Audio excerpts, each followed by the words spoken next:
the internet as we know it might be coming to an end. Even though it's been getting crazy and things have been going off the wall in some places, at least you know that most of the time you're talking to another person.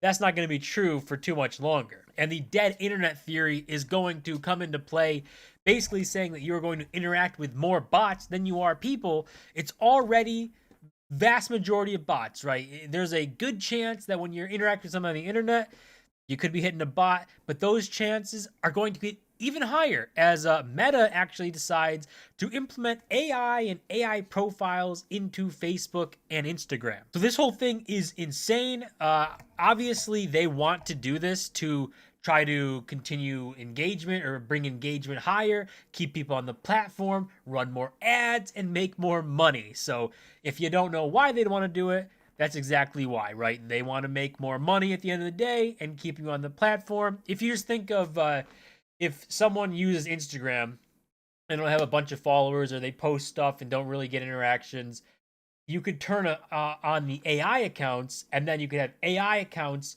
commenting and liking posts and giving you that dopamine so that you can say, oh my God, this feels really good. I like using Instagram. And then you're going to stay on longer, scroll more, see more ads, make them more money. At least that's what I would assume is going on here, right?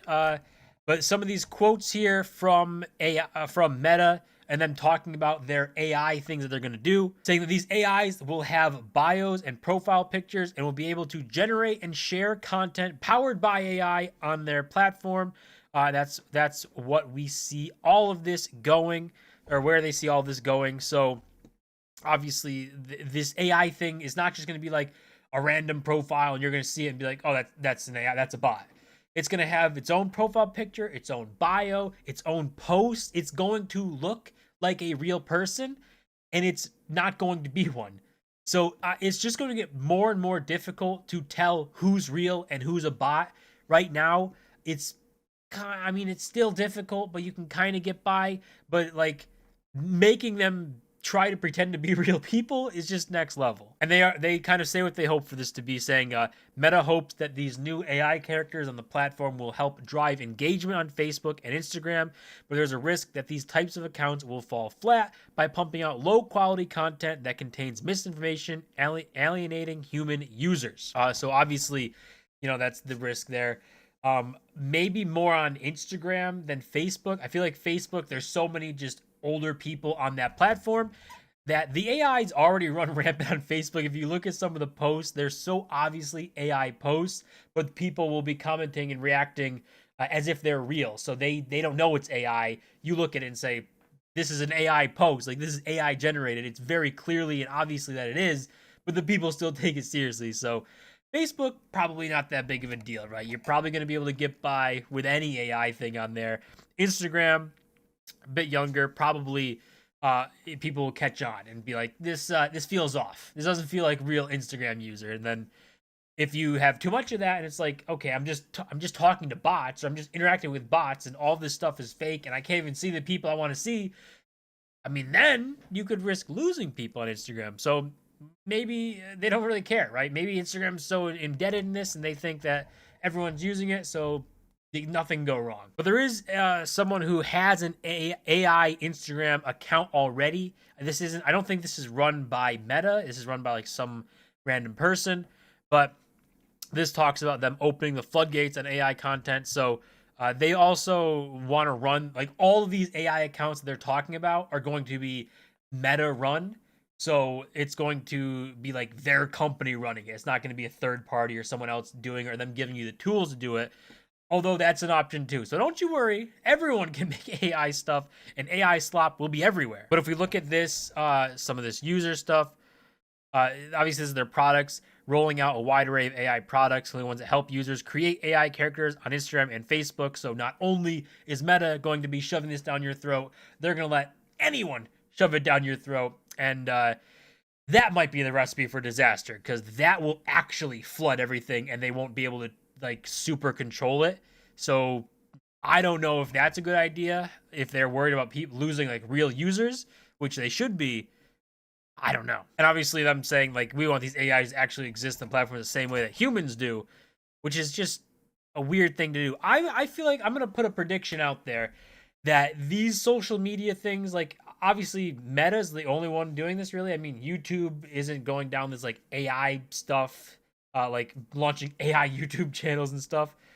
But Meta seems to be doing this thing like, oh, we can farm engagement. Twitter has bots. Obviously, the bot problem has been massive. It's like a roller coaster over there on Twitter. It's like super bad sometimes, better at some points. It just seems to never really go away and just spike up and down. But those platforms don't push these AI stuff and like they're like, we're gonna make AI profiles, don't you worry. Only Meta is. So if everything else starts to follow them, I think there will be competitors that come up that can like figure out a way to make sure that there are zero bots or minimal bots at least, and that they're real people. And those will start to take over as people want to talk to real people. That's the entire point of social media, is talking to people, not talking to bots. But if you look at this, they have posts from this is an AI influencer. See if we can go in a little bit more here. You can see obviously the posts are all here, looks legit, it's got captions, multiple pictures, engagement, looks real as long as you don't look too close. So like this one in the far right, this winter stuff, it kind of looks fake. I don't know how it's to really describe it, but if you look like the hat here, the kind of background, just like overall, it looks fake. It looks like it's like cartoony a little bit, even though it's realistic. It feels weird. That's, I think we're gonna have to go off that, is if it feels weird, it's probably AI. For the first picture over here, I know like this is 5 fingers, but the hand looks weird. I don't know. Maybe it doesn't look weird, but I feel like it just looks weird to me. It looks like it's missing a finger, even though it's not, because they have the like pointer finger up here and whatever. But again, like these just feel weird. The one in the middle here, I don't know. You can't really tell too much, but that one's probably the most realistic one where you could see this and be like, oh, that's a real person. This one feels cartoony. This one, the hand looks off, even though maybe it might not be. It just looks off. It feels off a little bit. But these AI influencers, they're about to take over. I mean, this is someone who runs this AI. So this like isn't Meta. This is someone else, a third party, a regular person running an AI account. They said that they find interacting with followers weird and try to avoid it. So that's the whole thing Meta doesn't want. They want these accounts to interact, get people's dopamine going, make them feel like the top of the world, and stay on the platform. That's what they want. So that's probably why they're launching their own version where the AIs will go wild and like and comment and share and push your post or whatever, make you feel good, maybe even DM you and make you think you're talking to a person. Who knows? But ultimately, at the end of the day, I think that it's just the dead internet theory really coming to life. It kind of sucks to see, like, bots are already such a massive problem. No one likes dealing with bots. If you go on Twitter when the bots are bad and you open a reply and you see all of them just being tens of bots, hundreds of bots replying to something, it ruins it. It's like you wanted to have a conversation, see what people are saying, but you can't because it's all just bots saying nothing. So I think this is a dumb thing. No one wants to deal with this AI stuff. It's their attempt to make more money and keep people engaged. Will it work? Maybe in the short term, but longer term, I think people will start to dislike not knowing if it's a person or not, and maybe there'll be competitors coming up that can mitigate the bots, mitigate the AI, and those will be where people go to. That's gonna do it for this video. As always, remember to special and subscribe, and I'll see you guys in my next video.